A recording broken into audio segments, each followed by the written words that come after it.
আসসালামু আলাইকুম প্রিয় শিক্ষার্থীবৃন্দ, বরাবরের ন্যায় আজকেও তোমাদের সামনে হাজির হয়েছি। তোমাদের খুব পছন্দের বিষয় রসায়ন সাবজেক্টের সপ্তম অধ্যায় অর্থাৎ রাসায়নিক বিক্রিয়ার পরবর্তী আলোচ্য বিষয় নিয়ে তোমাদের সামনে উপস্থিত হয়েছি। আশা করি তোমরা সকলে ভালোই আছো এবং সুস্থ আছো, সুস্থভাবে পড়াশোনা করছো। আজকে তোমাদের সাথে আলোচনার বিষয় বিক্রিয়ার শ্রেণী বিভাগে যে বিক্রিয়ার দিকের উপর ভিত্তি করে যে শ্রেণী বিভাগটা ছিল, অর্থাৎ একমুখী বিক্রিয়া এবং বহুমুখী বিক্রিয়া। গতদিন তোমাদের সাথে আলোচনা হয়েছিল একমুখী বিক্রিয়া, আজকে বহুমুখী বিক্রিয়া নিয়ে আলোচনা করব। সাথেই থাকবে উভমুখী বিক্রিয়া। উভমুখী বিক্রিয়া, উভমুখী বিক্রিয়া।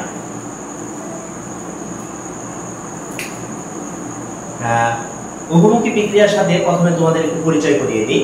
উভমুখী বিক্রিয়া হচ্ছে যে রাসায়নিক বিক্রিয়ায় বিক্রিয়ক পদার্থ উৎপাদে পরিণত হয় এবং উৎপাদগুলো আবার পুনরায় বিক্রিয়া করে বিক্রিয়ক পদার্থে পরিণত হয়। তোমরা ভালোভাবে আবারও বলছি, বিক্রিয়ক পদার্থ পরস্পর বিক্রিয়া করে উৎপাদে পরিণত হয় এবং উৎপাদগুলো পুনরায় বিক্রিয়া করে আবার বিক্রিয়কে পরিণত হয়। এই বিক্রিয়াকে বলা হয় উভমুখী বিক্রিয়া। আজকে উভমুখী বিক্রিয়া তোমাদের দুটি एग्जांपलের মাধ্যমে খুবই সহজ করে দেব। উভমুখী বিক্রিয়ায় দুই ধরনের বিক্রিয়া ঘটে, মানে দুই ধাপে বিক্রিয়া সম্পন্ন হয়।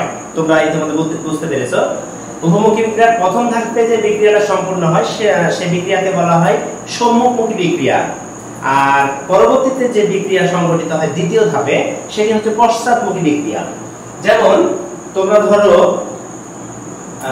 ইথানল C2H5OH, এটা হচ্ছে ইথানলের সংকেত, ইথানল। অপরদিকে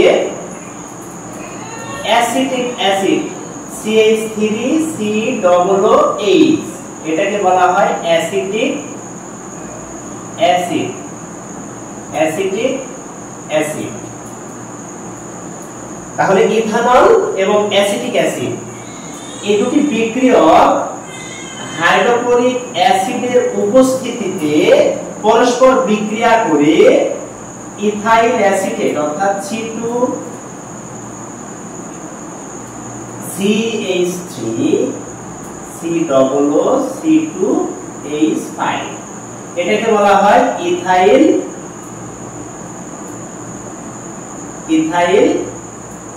acetate, ethyl acetate. Ethyl acetate তোমাদের আগে বলে রাখি, ইথাইল অ্যাসিটেট কিন্তু হচ্ছে এক ধরনের এস্টার। এটা তোমরা যখন 11তম অধ্যায় হাইড্রোকার্বন পড়বে তখন তুমি বিষয়টা তোমরা সুন্দরভাবে বুঝতে পারবে। ইথাইল অ্যাসিটেট হলো এক ধরনের এস্টার, এটা হচ্ছে এস্টার এবং পাশাপাশি পানি তৈরি হয় H2O।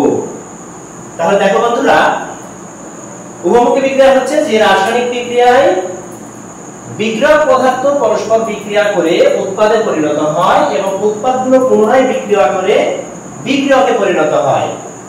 আমি কিন্তু এখানে তীর চিহ্ন দ্বারা সম্মুখমুখী বিক্রিয়াকে দেখিয়েছি, অর্থাৎ বিক্রিয়ক পদার্থগুলো পরস্পর বিক্রিয়া করে উৎপাদে পরিণত করার যে বিষয়টা সেটি তোমাদের এখানে দেখানো হয়েছে।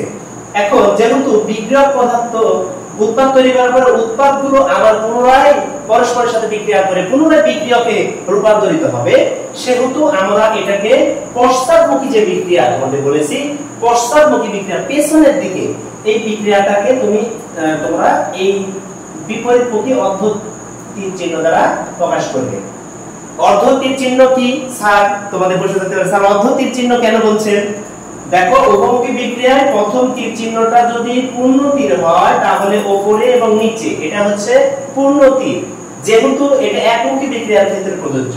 এখন উভমুখী বিক্রিয়ার ক্ষেত্রে সম্মুখমুখী মানে অর্ধ তীর উপরে, পশ্চাৎমুখী বিক্রিয়া যখন হবে নিচে। দুটার সমন্বিত রূপ কখনো পূর্ণ তীর চিহ্ন দ্বারা হয় না। একমুখী এবং একমুখী বিক্রিয়ার ক্ষেত্রে যে নিয়মটা প্রযোজ্য হয়, উভমুখী বিক্রিয়ার ক্ষেত্রে যেহেতু বিক্রিয়া সামনে এবং পিছনের দিকে ঘটে, এজন্য অর্ধ তীর চিহ্ন দ্বারা দুটাকেই গুরুত্ব দেওয়া হয়। তোমরা আরেকটা বিক্রিয়া দেখো, এখানে লিখে দিই হাইড্রোজেন এবং আয়োডিন। হাইড্রোজেন এবং আয়োডিন পরস্পরের সহিত বিক্রিয়া করে হাইড্রোজেন আয়োডাইড তৈরি করে। প্রথম যে ধাপ, এই যে এটা কি হলো সম্মুখমুখী বিক্রিয়া, বিক্রিয়ক পদার্থগুলো পরস্পর বিক্রিয়া করে উৎপাদ তৈরি করে।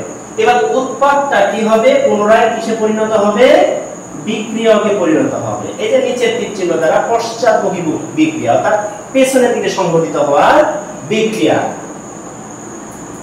তোমরা সবসময় মনে রাখবে যে কিছু শর্ত সাপেক্ষে বেশিরভাগ বিক্রিয়ায় কিন্তু উভমুখী বিক্রিয়া।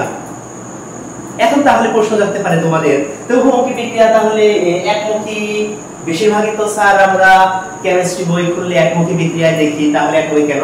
এখানে একমুখী হওয়ার কারণ হচ্ছে এই যে এখানে যে উভমুখী বিক্রিয়া বেশিরভাগই শর্ত সাপেক্ষে, কিন্তু এখানে কিন্তু রয়েছে, কিন্তু কি, কিন্তু হচ্ছে এই যে সম্মুখমুখী বিক্রিয়ায় যে বিক্রিয়ক পদার্থ পরস্পর বিক্রিয়া করে উৎপাদ তৈরি করেছে, সম্মুখমুখী বিক্রিয়া যে হারে ঘটে, পশ্চাৎমুখী বিক্রিয়া অর্থাৎ উৎপাদ আবার পুনরায় বিক্রিয়কে পরিণত হওয়া, অর্থাৎ পশ্চাৎমুখী যে বিক্রিয়ার গতি বা হার, এই বিক্রিয়ার এই হারটা এতই কম থাকে যে বেশিরভাগ বিক্রিয়ায় একমুখী হয়ে যায় তখন। এজন্য আপাত দৃষ্টিতে বেশিরভাগ বিক্রিয়ায় একমুখী হিসেবে গণ্য করা হয়।